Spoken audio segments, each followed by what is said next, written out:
I've been fortunate. I have a habit of failing upward. You know, I've been fired 4 times in my life, and every time I've been fired, I've always ended up in a better place.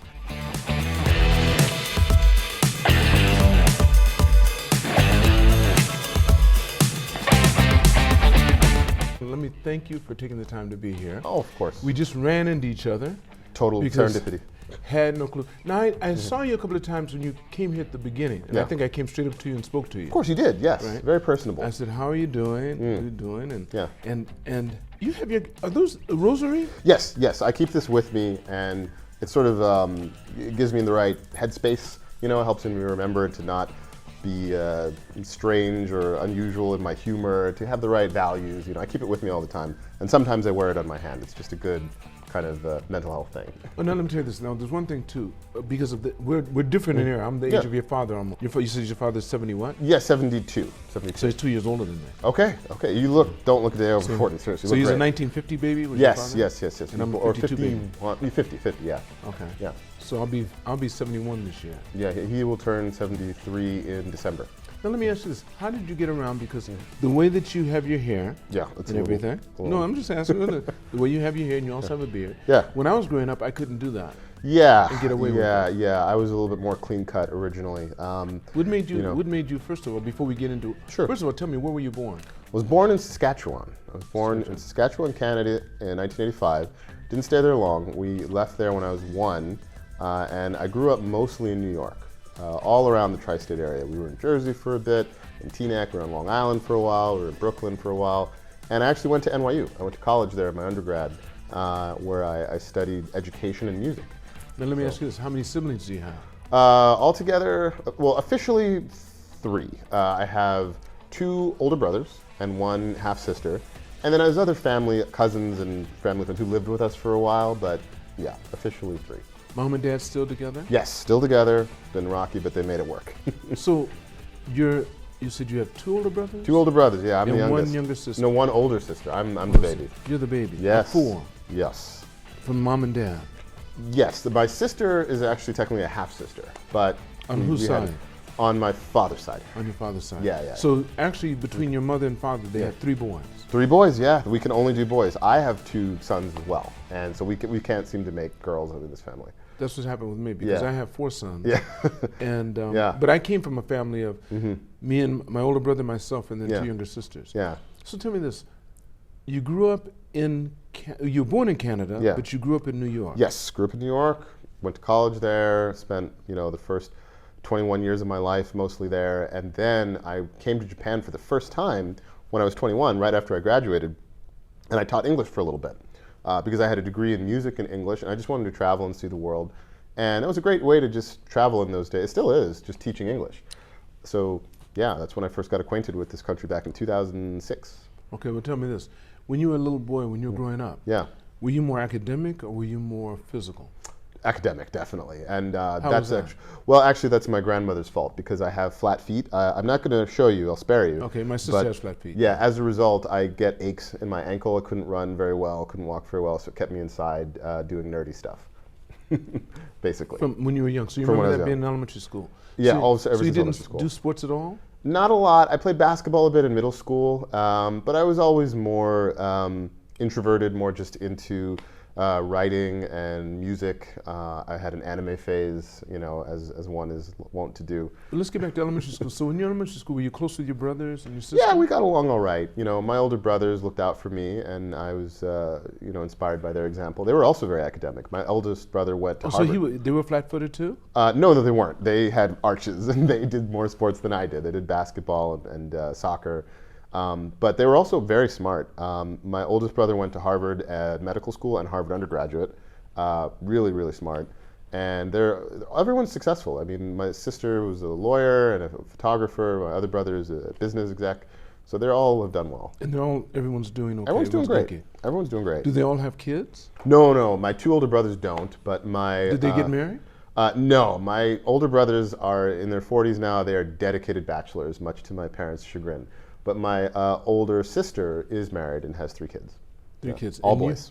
And you have 2 and I have 2 boys. 2 boys. 2 boys, yeah. Are they close in age? Your they're sister's kids about and your 5 kids? years. Oh, well, with my sister's kids, they're a little bit close. My sister's kids are now in their teens, around 14, and my oldest is 13. So they get along okay, and they play games online, apparently. They play Switch.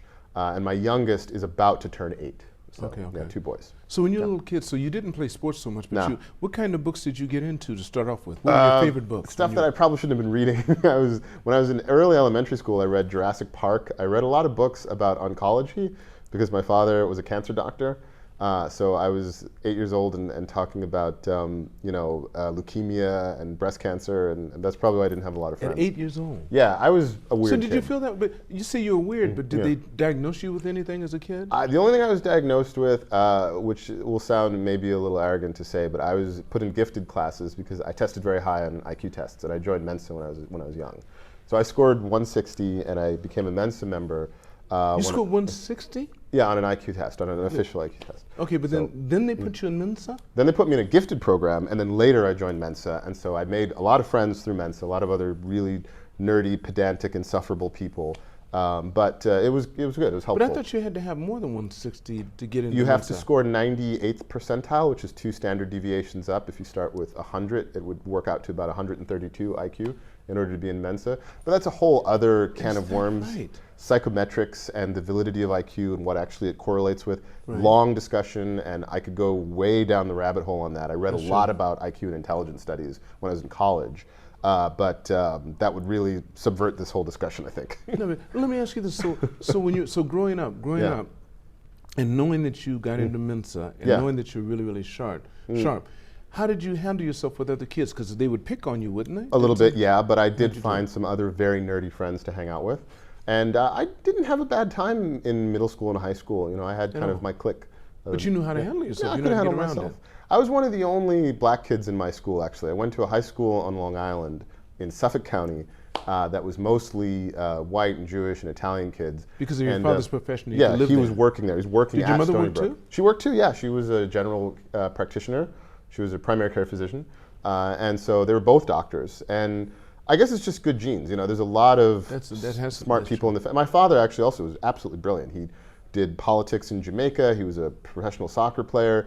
He actually played drums with Bob Marley. Briefly, he wasn't in the Wailers, but do you play any instruments? I played clarinet, saxophone, piano, violin a little bit. What saxophone? Which one? Tenor, the big one. You do? Yeah. Do you still do that? Not recently. I still play piano. I've kept up with piano, but not. I haven't played woodwinds in a few years. I'm behind. But I would love to get back into it. You're really fascinating me, Jonathan. Music's great. You know, the reason, not just that. I had one of my clients once when I was an investment consultant who was a member of Mensa. I didn't know anything about that. A lot of weird service. People. No, not at all. The thing is that you're on a whole different frequency. Maybe. And being so, you know that. Is it difficult for you when you get around other people? No. I find that. How do you tolerate? No. What I find, my experience actually around like the 99th percentile people is they tend to be very humble. They tend to be very introspective. They know their limits. They don't presume too much. It's really more the like 80th, 70th percentile people who are a lot more arrogant, who feel like people are beneath them. That's my observation. Of people in Mensa? No, people in Mensa, just in terms of IQ generally, right? Okay, the people who are really super sharp tend to be a lot more humble. They know what they don't know, and they're not bragging about it all the time. Okay. So Mensa people have been great. I actually joined Japan Mensa as well, and they're super nice people to talk to. So you get out of elementary school, you go into junior high school. Yeah. Did you find your focus changed any? Yeah, when I got into junior high, I got into theater a little bit. Not acting, but actually being in the crew, writing, producing, and also doing the backstage design and lighting crew stuff. I did a lot of that, and I was in the pit orchestra. I played music. So I started getting into more creative professional work, and my original plan was to be a musician. I wanted to play for the Philharmonic. So from junior high school? From junior high school. I wanted to go to Juilliard. I played clarinet a ton, and I got into NYU originally on clarinet performance. I played Mozart's Clarinet Concerto, one of my favorite pieces, and that's how I got into NYU. Yeah, but then I switched majors. Do either of your parents play any instruments? They do, yeah, actually. My mother played piano. She was a gospel singer. She sings in church still. She also speaks German for some random reason, which she never explained. And my father, as I said, was a drummer, very talented drummer. He also played a little bit of piano. A lot of music in the family. Just a lot of your siblings? Yeah, my brothers played. They did piano, but they weren't serious about music as much. Okay, yeah, your my sister? older brothers. I don't know actually. She would live separate from us for a while. I don't know. I'm not sure. All right. That's a good question. I should ask her. All right, so you finished junior high school. Then Yeah. from junior high school, you go off into high school. Now, was this all within the same realm? Because most schools feed into other schools. Yeah. We stayed. We were very stable for that period. Okay, so you did not move around. No. We spent a good, must have been 8 or 9 years on Long Island. Okay. And so that's where I went to middle school and high school. And so that was very stable. It was And good. you didn't meet hardly any other blacks? No, very few. 1 or 2 others. Yeah, it was pretty much all Asian, white. Didn't that? Okay, now I'm sure you had to deal with that somewhere or another. How did you? Yeah, I mean, when did it come to mind? You thinking? Because you ever seen the movie with Steve Martin? Yeah. He did one called The Jerk. Oh, a long time ago. Yeah. Long time ago, and yes, he grows up, of and course. he grows up in a black family. Yeah, it's very. And he has his interesting. birthday, and I think he's 30-something years old. Yeah. And his black mother says, "Son, I got to tell you the truth." Okay. And she said, "You're not a natural born baby." Okay. And he said, Okay. "You mean I'm going to stay this color?" Yeah. Because he was the only one who was black. What a So did shame. you ever go through anything where you sat back and thought, "Wait, Where am I? what is this all about? Yeah. When am I going to start seeing people like me?" Or did your parents take you back to Jamaica every We did now go. and then? We did go. We went to Jamaica Every in the year? summers. Not every year, but many summers Often. we did. So you knew you had a Yeah. place where there were a lot of people like you. Absolutely, and I didn't really have identity issues growing up around race. You partly liked who you because were. I was very happy. Maybe it's just arrogance, but I never really hated myself. I was pretty content. I had a mostly happy childhood. Not perfect, you have your traumas here and there, but we had a close family. We would see aunts and uncles and cousins a lot. We would go back to Jamaica. We'd go to Canada. You knew you were loved. You knew you had love. Exactly. I knew I had an identity, and I'm accustomed to being the only black guy in the room. I've worked in the tech industry for a long time in Silicon Valley, and that's just been the default, is being, you're the black guy. Just deal with it. And I never got hung up on it. But do you think, then don't you think about your appearance, like your hair and stuff like that? Yeah, this is more recent. This is kind of me. Well, I mean, when I myself go. saw you like that. Yeah. I said, what I thought right away, I said, he is not afraid for one thing. Yeah. And he does not want to conform. That's a nice way of saying it. So he must be, listen, he must be one of those brainy brothers. Maybe. No, really, because you have to, look, you don't, first of all, the office won't let you. You cannot work in a corporation without certain, conforming to certain standards. Oh, of course. I'm They're aware of very that. clear about that. So I said, you're outside of that and you're a member here? Yes. So that told me right away. Yes. That's Either you're a guest, Yeah. but you didn't sit around like you were a guest. Brilliant You look deduction. like you belonged here. So I said, let me find out who my brother is. So I was very right about the IQ assumption that I made. That's very brilliant deduction. It makes sense. I do clean up a little bit. I worked at Toyota for 2.5 years. So I still had a beard for some of that, but I was a little bit more trimmed, and I tried to dress a little But you do nicer. what you do so well, they could care less. Yeah, well, I ended up leaving, but I do my own Why? consulting now. Why? Well, we had some creative differences, I'll put it that way. I Okay, was it there had nothing to 2.5 do with appearance. No, it had nothing to do with Okay. appearance. I mean, you could make an argument that the treatment of Japanese staff and foreign staff was a little bit divergent, and that's a whole other rabbit hole. But I left at my own terms. I was there working on software education, and I had a great experience, learned That's a lot. when I met you. You were Yeah, working I was with working at everything, Toyota. But I have my own firm now. I'm actually in a much better place with my career. I have a lot more opportunities, and I'm working on a really interesting AI startup right now. So I think it was just, again, serendipitous. It was the right timing for me to leave. Okay, Yeah. all right. Yeah. So you never had to deal with that. You always had your identity. Now you Pretty leave happy. junior high school, Yeah. and where you thought you were going to become an orchestra That's what I thought. player. You thought you had that thought. Yeah. Then you go into high school. Then what Yeah. happens in high school? Yeah, it reinforced that. So high school, Oh, I you was still- in the jazz band. I was in the orchestra. You played I jazz. was. I actually had my own band in high school. Oh man, what was it called? It was some horribly embarrassing name. I think we were called Johnny B. Would you play? Would you play? I was playing saxophone At that time, and I had a drummer. I had a piano player, and I had a couple of in and out bass players. We had some issues with our bass player, but we were called Johnny B. and the Hamburger Helpers. Yeah, I was horrible. I know. But you didn't pick that whole name. I I'm sure I your might group have. helped you. Yeah, I shouldn't have said that. Johnny B. and the Hamburger Yeah, Helpers. we played at nursing homes and we played at school events. It didn't make a lot of money, but it was still fun. We played Herbie Hancock and jazz standards and stuff. It was fun. Okay. We had a good time. So then, from high school now, you're still going on this Music. orchestra Yeah. music thing, right? Yeah. So when did it change? When I was in college, my first year at NYU, I switched from music to English. Why? A lot of reasons. I read a lot, and my interests changed, and I started thinking a lot about the world, about culture, about politics and society, And I was really an outsider at NYU. And I don't want to go too deep into politics, but in what way? In what way? How well, how did you feel intellectually, they had a certain agenda that they would pretty aggressively push in the education schools. It was a very militant, kind of one-dimensional, hard leftist type of agenda. And I don't have a problem with liberalism, but they were very militant, and they were not interested in any kind of discussion or intellectual freedom. So I'll be very blunt. I didn't get along with people very well at NYU. Okay. I really didn't. I didn't get along with people. I had such a problem there that I ended up graduating in 3 years. I did a summer session to make sure I could get out of there fast. Let me ask you, but Jonathan, okay, let me ask you this. If you can share with me, and Sure, please. I can edit this later if you don't have to do that. No, but sure. what was the liberal agenda that they had that you felt? And let's not get into politics, but just what, you don't even call it liberal. Sure. What were some of the issues that they were really pushing that you said, wait? Well, so, okay, I grew up in a moderately religious family, and I was mostly agnostic about it. I only came back to the church the last few years, but I was never really strident one way or another. But for example, we would be doing readings, and there was no interest in actually understanding both sides of an issue, whether it was about education. You know, they were talking about, for example, the unions and how they were always needing more money, and I was saying, well, there's actually an argument as to why people want to put their kids in private schools, why they have vouchers and things like that. We should actually try to understand why people believe this. And they just didn't want to hear it. There was never a chance to have an honest discussion. So that was one example, because my major actually was English education. I wanted to be a classroom teacher. I wanted to be a public school teacher. And so I'm a very curious person. I wanted to understand all sides of the issue.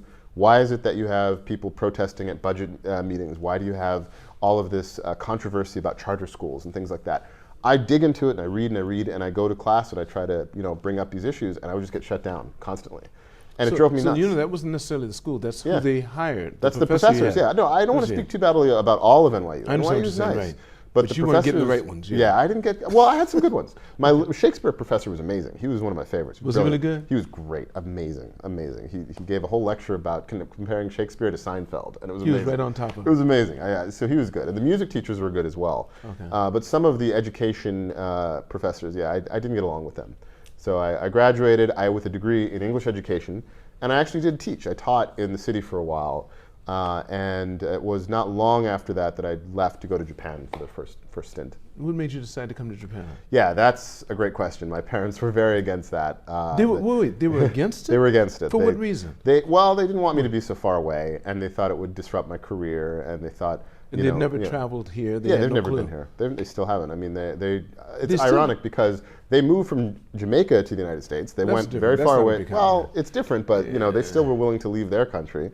Yeah. And I made this point. For opportunities. They couldn't do it. What are you going to do in Jamaica? Come on. Well, exactly. Jamaica is tough. So I tried to, we argued about it, but I just said basically, I want to see the world. I want to get out of my comfort zone. My experience at NYU had made me just more curious about the world. And your brother and sisters your brother and your sister hadn't done so? Yeah, they hadn't done that, no. They still, well, they've traveled a little bit now, but back then I was in my early 20s and I was just curious. I just wanted to see more of the world.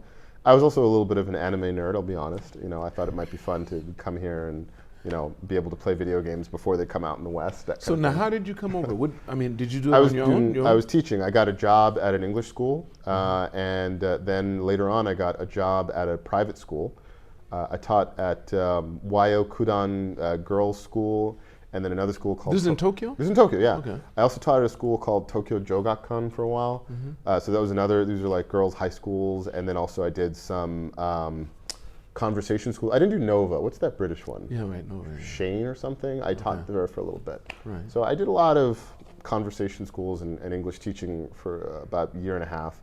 And then I eventually, I think it was 2009, came back to the United States after having been here for a while. How long had you been here? On and off. Here? Yeah, I came at the end of 2006. Okay. And then I was back and forth a bit. I was basically here all of 2007. A portion of 2008 and a portion of 2009. Gotcha. And then I left. What do you mean a portion of 2008? Yeah, I spent some time, I spent a lot the summer in the States, and I spent part of the winter in the States too. I hear. So I wasn't here the whole year, but I was here for a good chunk of it. Okay. That's when I met my wife as well, actually. When, 2008? In late 2007. Okay. We were living in the same area. I was teaching. I always have to clarify that because people always think, oh, it was one of your students, and no, that's weird. I met her, she was in the same building as me, and we just started dating. It was nice. Okay. Yeah. And now you have Two kids. We have two kids, yeah. Two boys. Kids. Two boys. What are yes, their yes. names? What are their names? Kenshiro and Kai. Okay, so you gave them both Japanese names. Yes, yes, yes. They have Western middle names. Their middle names are from my brothers. So my brothers are their godparents. Oh, that's beautiful. Yeah, yeah. It's well, so you're taking them back home. Has everyone back? So they've back to see your been, family? they've seen both sides of it. The first 6 years with our eldest were all in New York, and then our youngest was born, and then a month after he was born, oh no, a couple of months after he was born, we moved back to Japan. That was end of 2015. So it's actually very interesting what's happened as a result. The youngest, his mother tongue is Japanese, and he's trying to catch up with English now. Because he's only been in the States now for about a year and change. Whereas the oldest, his mother tongue is English. He still speaks Japanese, but he doesn't like Japanese food that much. He loves American food. He loves Chick-fil-A. That's his favorite thing. So the youngest, he only eats Japanese food. He loves natto, which I hate. And so one of them is kind of more typically Japanese than the other, but they get along great. What about look-wise? Does one look more Japanese than the other? Yeah, but my oldest looks exactly like my father, which is kind of terrifying. And the youngest looks exactly like my wife's father, which is terrifying for her. So yeah, they've got that going for them. Terrifying, but you loved your father. Oh yeah, we got along fine. We got along fine. So I'm glad that they've had a childhood now where they've had a good amount of time in New York, a good amount of time in Tokyo, and now they're living in Texas. So all the cool places. So what do you plan on doing? So are you gonna move according to where business takes you, or are you planning on coming back here sometime and having them raised the way my business works now, I can live anywhere. So I travel a good bit now that COVID has calmed down a bit. This is your company? Yes, my company, yeah. I have two companies. So I have my main consulting firm. I have a number of clients and contractors, and we do all kinds of work, mostly around DevOps and digital transformation. Training. We're doing a lot of work with AI now. AI is a real big thing. Isn't it? Yeah, we have a ton of people now asking, oh, what can we do with AI? How do we use AI? They're just kind of this FOMO, this fear of missing out. And so we have some experts there to help people figure out how to work it into their business, how to not get left behind. That's a big focus. But I also have a separate startup that just received some funding that is going to be building a really interesting analytics platform. Okay. So I have those two main things going. Analyzing what? Analyzing basically training data around corporate training and education, and finding ways to predict outcomes of investing in human resources. That's a very high level way of putting it, but essentially we're trying to get ahead of the fear about automation destroying jobs by finding ways to prove and validate the business case around investigating in human resources. So it's pretty high level, but we have a couple of angel investors now, and we're working on an MVP. We're going to try to get our first official seed round in the fall. Do you have many people working with you? About a dozen. Well, on that, about a dozen. With my consulting firm, it's more like 40 or so now. Mostly contractors. Oh, that's what you deal. But you're on your own. I'm on my own, when you need people, I have tons you of bring people. them in. Yeah, and I do some of my own direct consulting as well. I worked as an engineering manager for a university for a while. I worked as a CTO for another crypto startup. I'm doing some data layer optimization for another blockchain crypto startup right now. And I'm also going to be working with a religious organization that's a really interesting group called the Augustine Institute. I worked with them. I'm going to be serving as an engineering lead with them. So I do. That's going to be a paid position. Yeah. I stay busy. I like getting my hands what you're doing. Yeah, I love what I'm about doing. your wife? Does she work? She's focused on the kids and has done a lot of volunteer work. Helped join the church after doing RCIA, and has been just the support for our family really.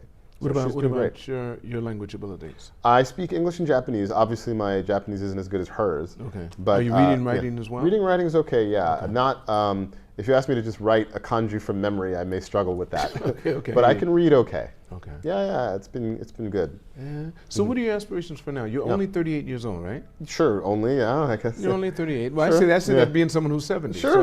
It's all relative. It's all relative. But I mean, it is. Tell me about it. Yeah. So at 38 years old, what are your aspirations for the future? Do you have? How do you see yourself? Let's say at 48, 58. Whew, man, those are interesting questions. I mean, I honestly, I've lived a very opportunistic life. I've just taken things as they come, the good and the bad. I've had a lot of the best laid plans have not come true because of things getting in the way. But I've been fortunate. I have a habit of failing upward. I've been fired. I've been fired 4 times in my life, and every time I've been fired, I've always ended up in a better place.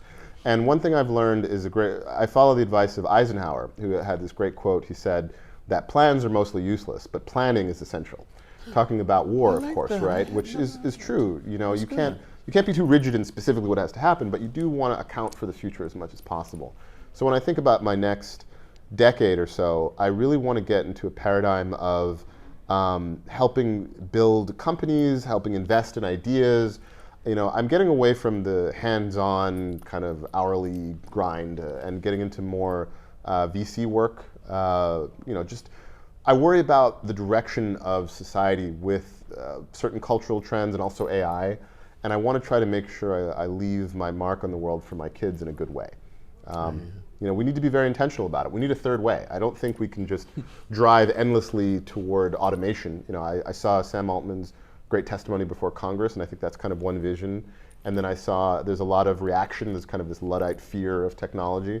I think we need a third way. We need leadership. We need some kind of an intentional, thoughtful way of creating a human future. You know, at least for my own kids, that's what motivates me. That's beautiful, Jonathan. Listen, before I end the podcast, there's a question I always ask. Yeah. Being a Mensa member and having the IQ you have and knowing what you know now, because it always tends to, like you said, when you fail upward. Yeah, been fortunate. If you could magically go back in time and meet the younger Jonathan. Oh God. What age would that Jonathan be, and what advice would you give him? That's the easiest question in the world. I would go to myself at 18 and I would say, go to the gym every day.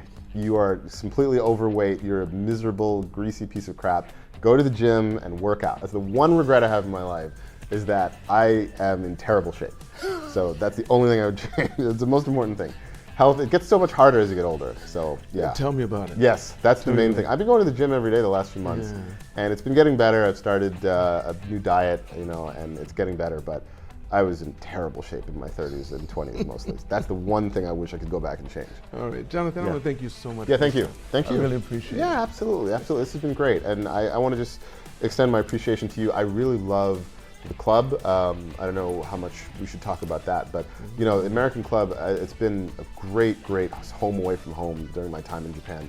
And here again now visiting, it's just so nice to come back and they remember you. That's you know, right. I feel like John Wick, you know, oh, it's good to see you again. Well, it's hard to forget you. Wait, what do you mean, John Wick? Wait, it's hard to forget you. It'd be different if you look more like the people around here. But you don't. I know I stand out. So people, you stand out. So yeah, they're going to remember you. I appreciate it. It's been great. And you're sociable when you need to be. When it takes a lot of effort. But I know, no, I see. I saw you sitting in the corner like this, and I got closer and you kind of shrank up a little bit. Like, what's he going to say to me? I'm an introvert. The difference between introverts and extroverts is that extroverts get energy from social situations, whereas introverts, it drains them of energy. For me, it's draining. It's not easy, but I can make it work. Listen, I want to thank all of you for watching this podcast. Make sure you press a like and subscribe. And never forget, it's all on loan, so continue to reach for the stars. Because you're too blessed to be stressed.